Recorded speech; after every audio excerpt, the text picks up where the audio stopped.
en cette fin d'année, il me fallait revenir sur certaines choses, certains projets qui sont sortis du côté de Marvel en 2024. Que ce soit des films ou des séries, mais également de répondre à la question qui est donc dans le titre de la vidéo.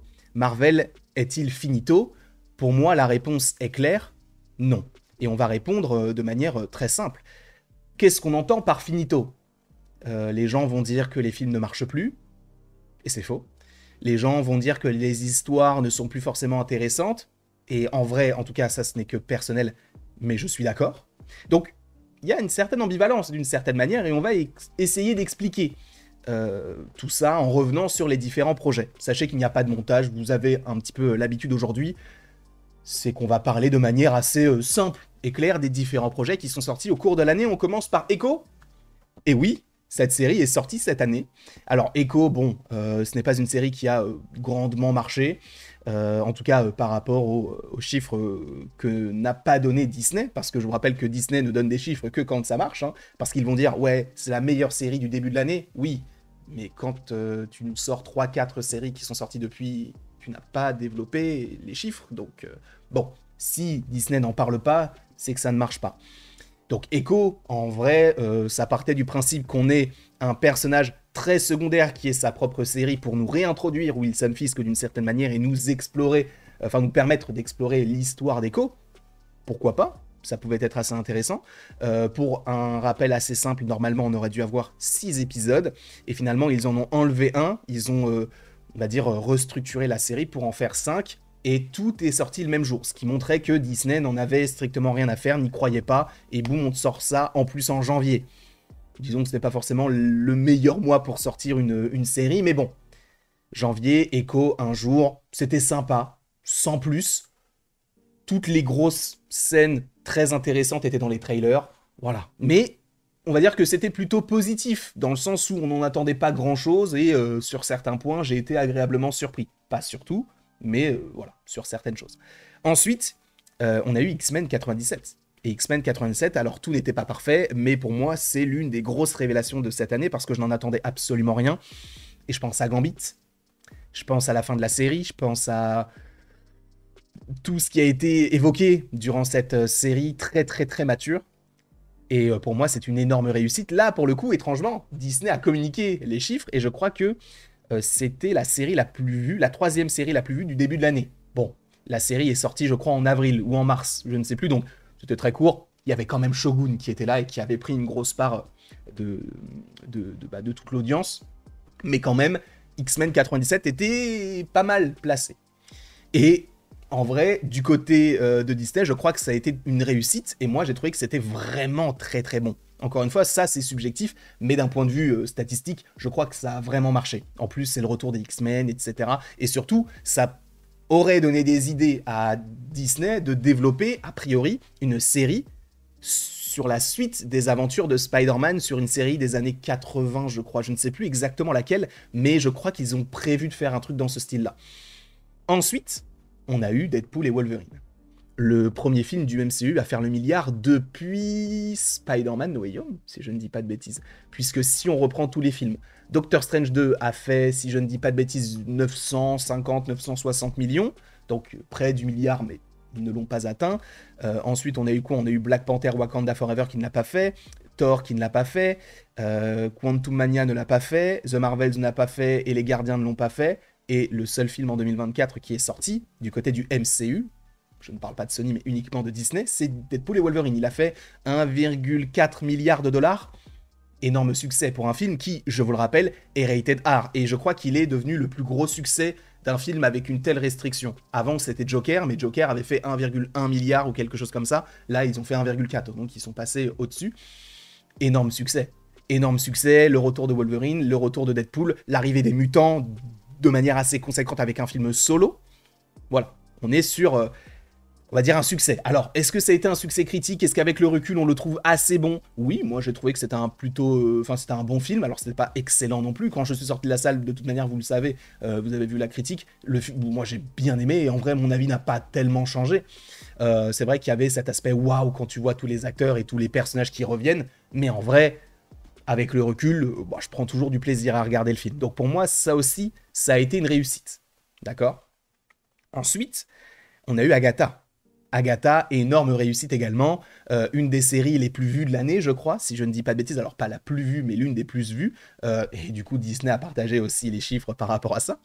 Et ça faisait plaisir de voir que Agatha, donc un personnage secondaire un petit peu du même ordre que Echo, et sa série, et cette fois-ci marche. On a eu 8 ou 9 épisodes qui étaient, pour moi, très intéressants, et je trouve que ça fonctionnait bien, on va dire, dans le schmilblick de l'aspect magique.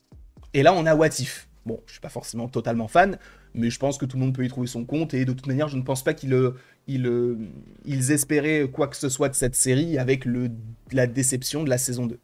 Donc on a eu une année Marvel qui, en tout cas à mon sens, est plutôt positive. En revanche, est-ce que Marvel, c'est fini? Parce qu'il y a beaucoup de gens, et j'ai vu notamment un tweet, et je l'avais repartagé en story, que je comprends. Je comprends parfaitement. Parce que du coup, il y avait une rumeur de Daniel RPK qui disait que Scarlett Johansson reviendrait du côté d'Avengers Doomsday, et du film Avengers The Secret Wars, et donc ça ferait le retour de toutes les personnes qui sont mortes. C'est-à-dire que Vision, qui était mort dans Infinity War, va revenir et va avoir sa série. Il était déjà de retour dans WandaVision. Du coup, Robert Downey Jr. revient, Chris Evans revient, Scarlett Johansson revient. Les 3 personnages qui étaient eux-mêmes décédés dans Avengers Endgame. Supposément pour Captain America, mais pour Black Widow et pour Tony Stark, oui, c'était le cas. Donc, c'est vrai qu'il y a des gens, et je comprends, qui ont dit, mais c'est un aveu d'échec, c'est un aveu d'échec, c'est un aveu d'échec. Parce que justement, on se dit, ah oui, mais là, c'est pas forcément très bien ce que nous propose Marvel, donc eux, qu'est-ce qu'ils vont se dire? Ah en fait, on va reprendre la même formule qu'à l'époque, et on va la ressortir aujourd'hui. Je peux comprendre sur certains points. Surtout sur Robert Downey Jr. qui revient en tant que Doom, et les frères Russo. Ça, je peux comprendre. Parce que eux-mêmes, Marvel s'est dit, mais les gars, venez, on reprend ce qui a fonctionné à l'époque. Et juste, on le refait. Pas de la même manière, avec les codes qu'on a aujourd'hui, avec les personnages qu'on a aujourd'hui, mais on prend ce qui avait marché à l'époque et on essaye de faire quelque chose qui puisse fonctionner encore aujourd'hui. Donc, je peux comprendre le studio de le faire, d'accord? En tant que fan, revoir Robert Downey Jr. et cette fois-ci dans le rôle de Doom, je trouve ça génial, mais je comprends qu'il y ait des gens qui se disent « Ah, il n'y a pas autre chose à faire ». Je comprends. Moi-même, peut-être que j'aurais aimé avoir un Doom joué par un autre acteur, et j'aurais juste aimé revoir peut-être Robert Downey Jr. en Iron Man. Et beaucoup vont me dire « Oui, mais justement, le tweet nous parle de Robert Downey Jr., nous parle de Chris Evans et Scarlett Johansson qui sont de retour. » Mais en fait, là où je ne suis pas forcément totalement d'accord avec l'aveu d'échec, même si je l'entends, c'est que c'est Secret Wars. C'est le principe même du film. C'est-à-dire que ça a toujours été, on suppose, le but, quand ils ont fait la phase multiverselle, de terminer avec Secret Wars. Secret Wars, qu'est-ce que c'est? C'est n'importe quoi. Tout le monde est mélangé avec tout le monde. On a un territoire qui s'appelle le Battle World, qui mélange plusieurs réalités. Et tout le monde coexiste, en fait. Tout le monde vit. Tout le monde peut avoir des conflits aussi avec tout le monde. On peut avoir des variants de je ne sais pas combien de personnages.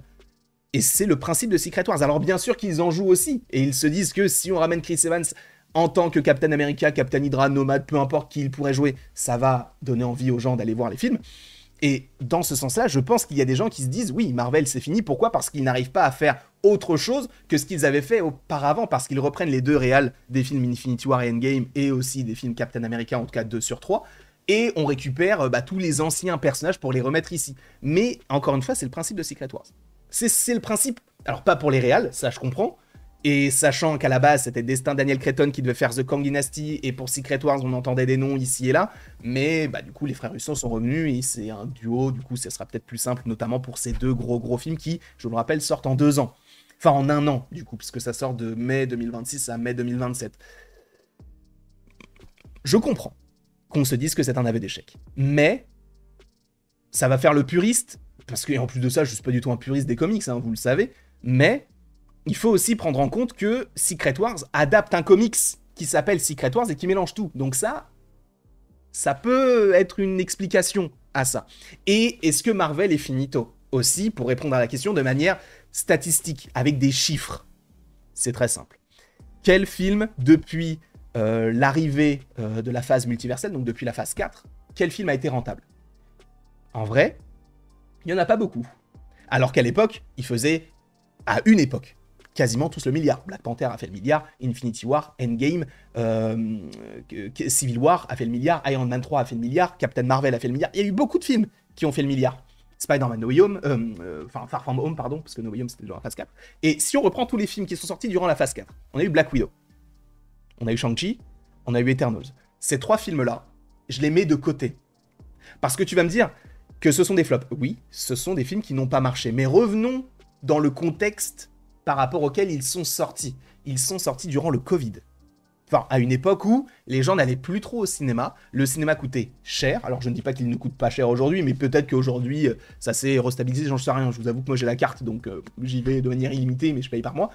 Donc, les films n'ont pas fait un gros score. Je crois que Black Widow a dû faire peut-être 390, 400 millions. Shang-Chi, je crois qu'on est sur 400 et quelques. Eternals, on est sur 400 et quelques, alors que les films ont dû coûter peut-être 150 à 200 millions de dollars. Et peut-être même plus avec le Covid, puisque ça a retardé les choses, etc.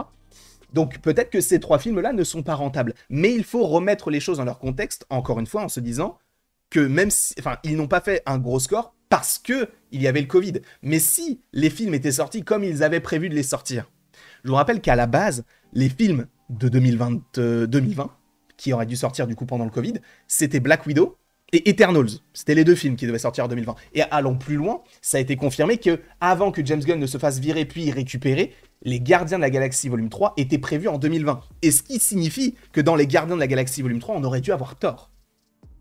Puisque, je vous rappelle qu'il y a eu des changements, les Gardiens sont sortis après Thor, et du coup ils ont dû faire l'inverse, et donc de mettre les Gardiens dans Thor 4.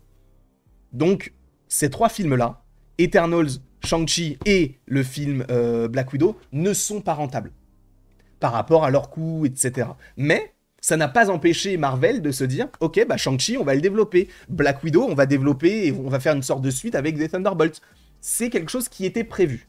Les Thunderbolts, de toute manière, vous le savez, si vous étiez là depuis le début de la chaîne, vous savez que ça, c'était prévu depuis bien longtemps. Donc, oui, ces 3 films ne sont pas rentables. En tout cas, à première vue. Ensuite, on a eu Spider-Man No Way Home. Il a fait quasiment 2 milliards de dollars. S'ensuit un film du nom de Doctor Strange, qui a coûté peut-être approximativement 200-250 millions, ce qui est énorme, mais qui a fait quasiment le milliard. Thor 4, je crois qu'il a récupéré peut-être 700 ou 800 millions, ce qui est encore une fois énorme. Alors c'est moins qu'à l'époque, mais c'est énorme. Ok. Black Panther Wakanda Forever, pareil, c'est moins que le premier, mais ça a marché, c'est rentable et c'est ce qu'il voulait.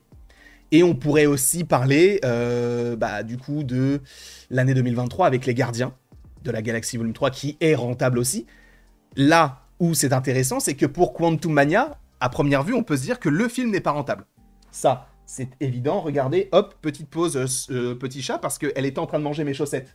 Ah oui, hein. Bah oui. Oh non, qu'est-ce que tu fais? Ça va pas ou quoi? Tout va bien dans ta vie? Pour sauter d'aussi haut, tu es toute petite, hein, je te le rappelle. Merci. Non mais voilà, on le précise. Bref, on a eu donc Quantum Mania, on a fait une vidéo pour montrer que le film, au final, était rentable. Le seul film qui ne l'a pas été, récemment, c'est The Marvels. Après The Marvels, pour moi, c'était immérité parce que le film n'était pas mauvais en soi. Le film était même limite assez intéressant sur certains points. Donc, est-ce que c'est finito d'un point de vue... Mais arrête de manger mes chaussettes! Non mais ça va pas ou quoi? Non mais... Tu es complètement folle! T'es complètement fada ou quoi? Excusez-moi, je suis confus. Mais donc oui, les films marchent.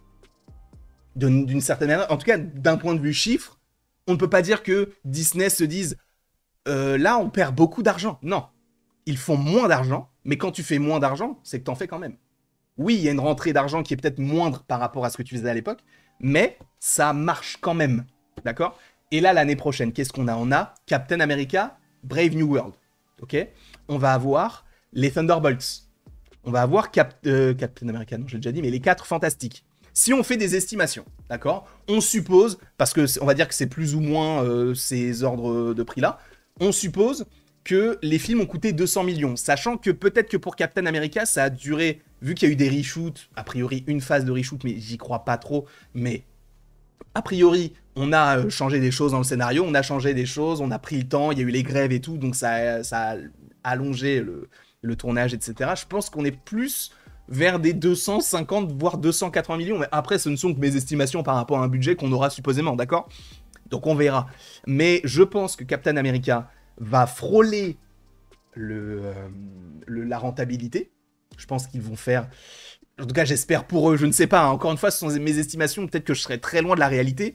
Mais je pense que Captain America pourrait faire entre 500, 600, voire 650 millions.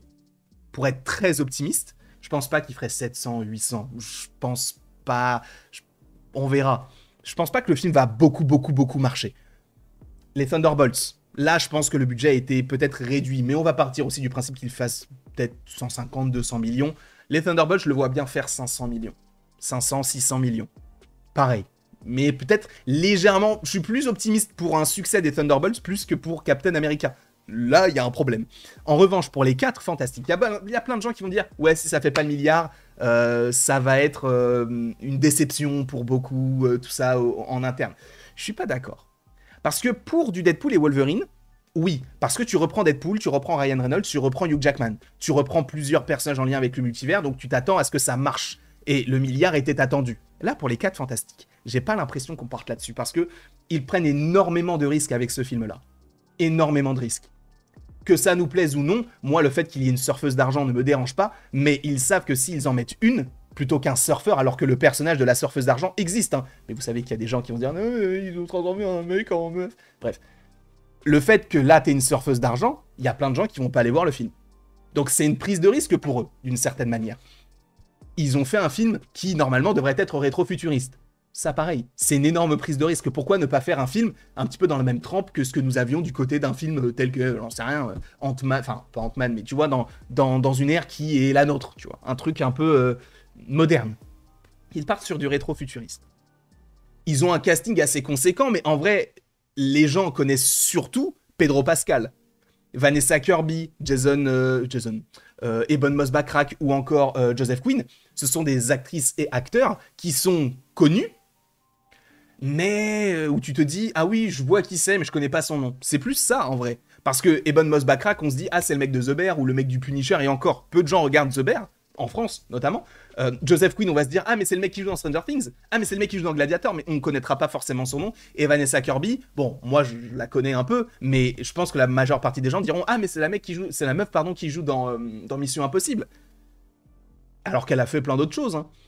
Et Pedro Pascal, bah, lui, il est plus connu parce qu'il a fait des choses qui étaient plus mainstream, on va dire. Il a fait The Last of Us, il a fait Star Wars, Le Mandalorian, il a joué aussi dans Game of Thrones. Enfin bref, aujourd'hui, et il a joué dans Gladiator aussi.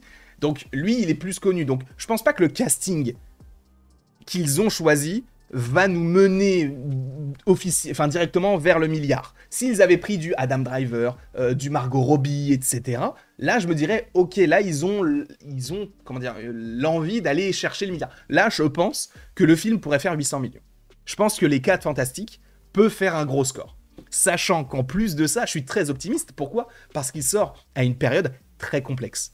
Il sort 2 semaines après le film Superman et 1 semaine après le film Jurassic World. C'est compliqué. C'est-à-dire que là, on va avoir, je crois que c'est le 9, on va avoir, ou le 11 aux États-Unis, c'est Superman. Le 18, c'est Jurassic World. Le 25, c'est les 4 Fantastiques. On va avoir un mois de juillet exceptionnel. Alors après, il y a des rumeurs qui parlent du fait que les 4 Fantastiques puissent être décalés. Et ça, c'est possible. D'accord ? Donc, mais si on voit tout ça dans son ensemble, Captain America pourrait être rentable, les Thunderbolts pourraient être rentables, les 4 Fantastiques devraient bien marcher. Et après, je te parle même pas de l'année 2026, où on devrait avoir 4 films, on devrait avoir, selon moi, encore une fois, et selon les films qui ont été annoncés, sans pour autant avoir de date, donc là on parle de manière assez officielle par rapport au projet, mais on va imaginer des choses par rapport aux dates, c'est que on a 2 films qui sont officiels, Avengers Doomsday, qui, évidemment, je ne vois pas le film faire moins de 2 milliards. Je suis peut-être optimiste, mais sachant que Spider-Man No Way Home l'a fait, je pense que le film Avengers Doomsday ne fera pas moins de 2 milliards. Ok ?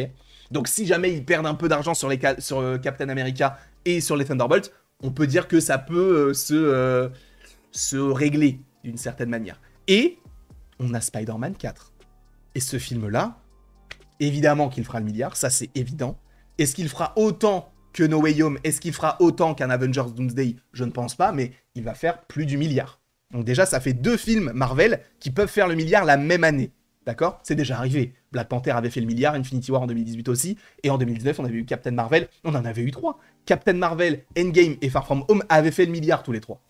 Mais, on a aussi un film à la fin de l'année 2026 et un film début d'année 2026. On ne sait pas ce que c'est. Blade, je pense que c'est le film pour février 2026. D'accord? Donc le film juste avant Avengers Doomsday. Il devrait rentrer a priori en phase de tournage très bientôt et il cherche un réalisateur toujours là. Mais, Blade, a priori, ce serait le film le moins cher de l'histoire du MCU. D'accord? On parle de 80 à 100 millions de dollars de budget. Pour être rentable, le film doit faire, on va dire, si on est très très dur avec le film, c'est-à-dire que si on voit le pire scénario, il faudrait qu'il fasse 300 millions pour ne pas être rentable.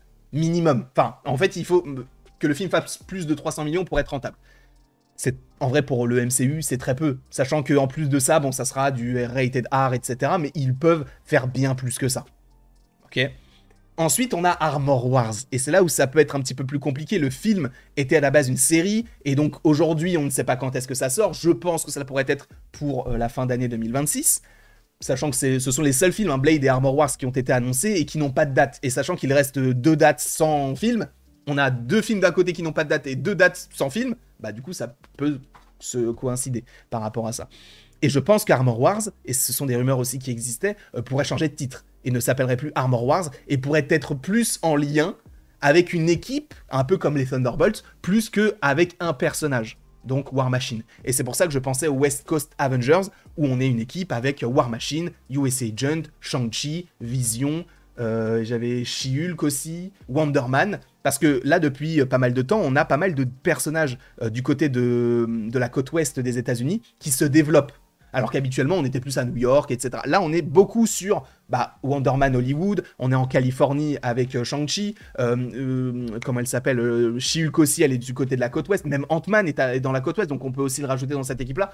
Je pense qu'ils vont vouloir faire un truc dans ce style-là, et on verra. Et du coup, ça ferait possiblement un Avengers bis, avec un West Coast Avengers qui puisse justement exister sur la côte ouest. Je pense que ça peut se transformer dans ce projet-là. On verra. Encore une fois, hein. Mais je pense que ça peut partir là-dessus.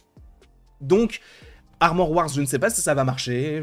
En tout cas, si ça reste en l'état, je suis pas sûr. Et je pense sincèrement qu'ils vont changer parce que vu que War Machine était dans Secret Invasion, mais que Secret Invasion a été un bid monumental, je ne pense pas qu'ils vont aller plus loin que ça dans l'histoire de War Machine en solo. Je pense qu'ils vont l'intégrer avec d'autres persos, mais en solo, je suis pas sûr. Après, on verra. C'est possible que ce soit un personnage qui puisse se développer d'une certaine manière. En tout cas, je ne pense pas par rapport à ça que Marvel soit finito, sachant que, je le rappelle, on a Secret Wars qui va sortir en mai 2027. Ce film-là va faire le milliard, évidemment, va faire 2 milliards, et possiblement... Je ne pense pas que le film fera plus qu'Avatar, mais je pense qu'il peut faire plus qu'Endgame, Secret Wars. Je pense. C'est pas impossible. Donc on verra. Mais... après, c'est la fin de la phase multiverselle. Là, après, on arrête avec le multivers et on passe sur totalement autre chose. Et on partirait, supposément, selon les dires de Kevin Feige, donc le patron de Marvel Studios, sur les mutants. Et là, c'est intéressant. Pourquoi ? Parce que là, actuellement, on recherche activement un réal ou une réal pour le film des X-Men. C'est Michael Leslie qui avait déjà écrit le dernier Hunger Games qui s'occupe du scénario du film des X-Men. Donc ça, je trouve que c'est plutôt sympathique. Et du coup, on cherche un réal. Les X-Men peuvent être supposément intégrés du côté de Secret Wars, donc on aurait supposément déjà le casting. On cherche un casting actuellement. Les X-Men, je pense que c'est le film qui sortira en juillet 2027 et je pense que les X-Men feront le milliard.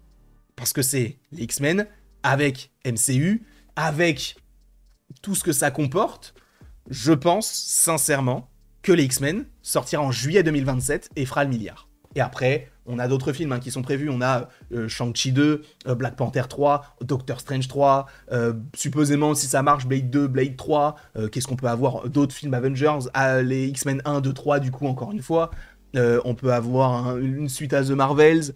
On peut avoir... on l'aura, Spider-Man 5 et 6. Donc, vous voyez, ça va continuer. Alors peut-être que plein de gens lâcheront et peut-être qu'ils ont déjà lâché. Enfin, je suis personne pour vous dire ne lâchez pas.